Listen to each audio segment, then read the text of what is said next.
demonstrate benefits of conservation agriculture.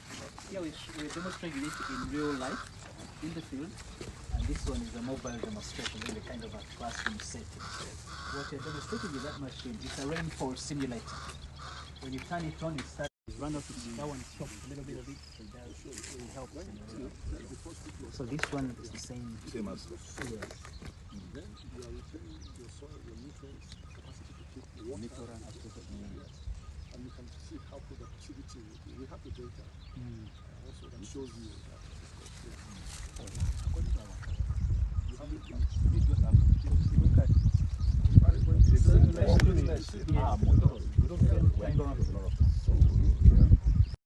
So imagine how much topsoil you lose in a hectare per season. And all that, where does this go? It either goes to a neighbor's field, and remember, Rwanda, this is flat. In Rwanda, this is flat. Other parts of the country are much steep than this. So either this goes into a university teaching solely agriculture by different aspects of agriculture. It was an initiative between the government of Rwanda and the Howard Buffett Foundation. So these are the two gentlemen whose idea we implemented. And the purpose of this is not that there were no other universities. There were other universities teaching agriculture.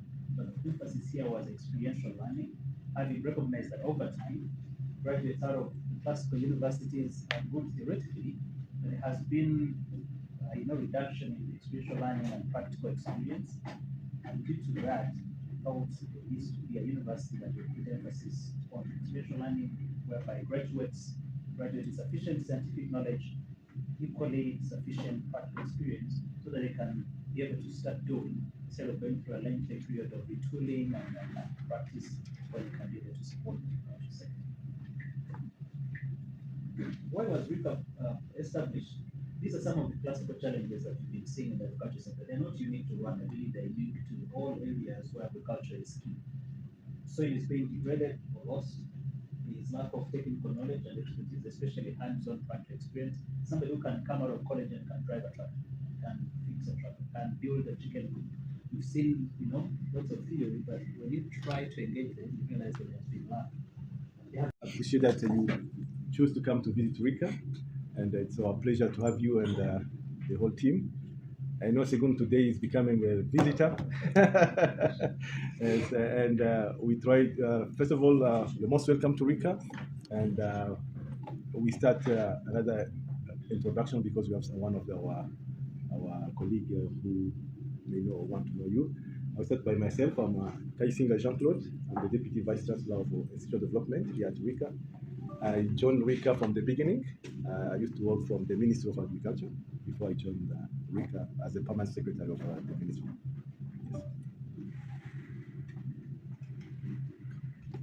Yes. Yeah, you can. No. Okay. So yeah, go ahead.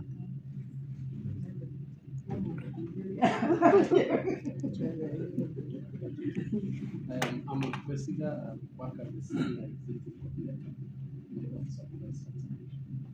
And I'm Jimmy, you're from the immediate older brother to Chef. I live in the US, I'm retired for about 6 years now. I want to be like you one day. See? Check me out.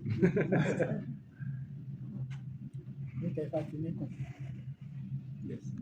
So that's why we set this up. So that's over there. So over there, it's not plowing. That's we're going to show you that the first field, maybe you can walk over there. See a very good impact. So do you have the benefits of plowing or not plowing? Yes, exactly. That's what it's all about.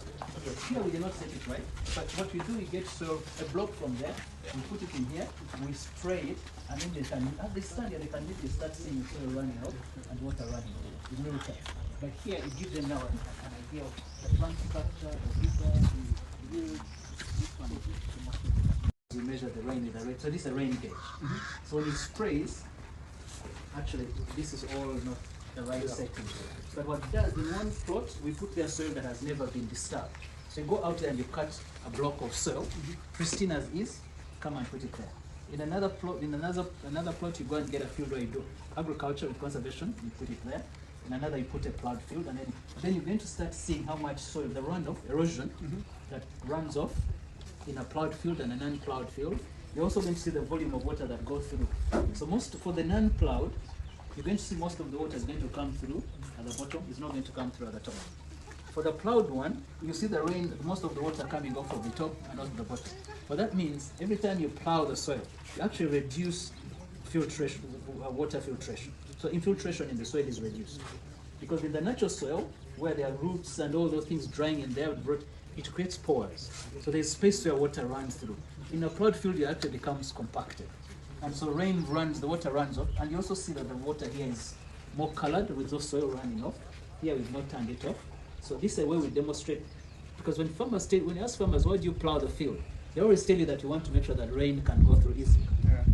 And that's not true.